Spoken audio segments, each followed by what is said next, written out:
پیر کامل سے مرید ہونے کی برکتیں اور فائدے۔ کسی بھی پیر کامل سے مرید ہونے کی بہت برکتیں اور فائدے ہیں۔ مثلا اس کی برکت سے ایمان کی حفاظت نصیب ہوتی ہے، نماز روزے کی پابندی نصیب ہوتی ہے، فرض علوم سیکھنے کی مدنی سوچ ملتی ہے، حلال حرام کی پہچان نصیب ہوتی ہے، احترام مسلم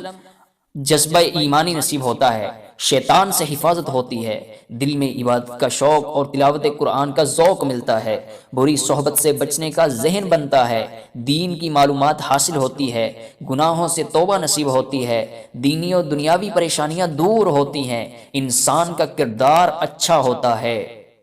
امیر اہل سنت سے بیعت ہو کر لوگوں کو کیا کیا فوائد حاصل ہوئے، کیا کیا برکتیں نصیب ہوئیں۔ امیر اہل سنت سے مرید ہو کر عالم بن گئے، مفتی بن گئے، حافظ بن گئے، گھر میں مدنی ماحول بن گیا، داڑیاں آ گئیں، امام سج گئے، مدینے کی محبت نصیب ہو گئی، حج کی رغبت ہوئی، کئی حاجی بن گئے، نعتیں پڑھنے کا، نعتیں سننے کا ذوق و شوق نصیب ہوا، عشق رسول ملا، اعلیٰ حضرت کا تعارف ہوا، غوث پاک کا تعارف ہوا۔ اسی طرح اگر ہم غور کرتے جائے تو ایسی سینکڑوں مثالیں ہوں گی کہ جو امیر اہل سنت کا مرید ہونے کی برکت سے نصیب ہوئیں۔ الغرض مرید ہونے کی برکت سے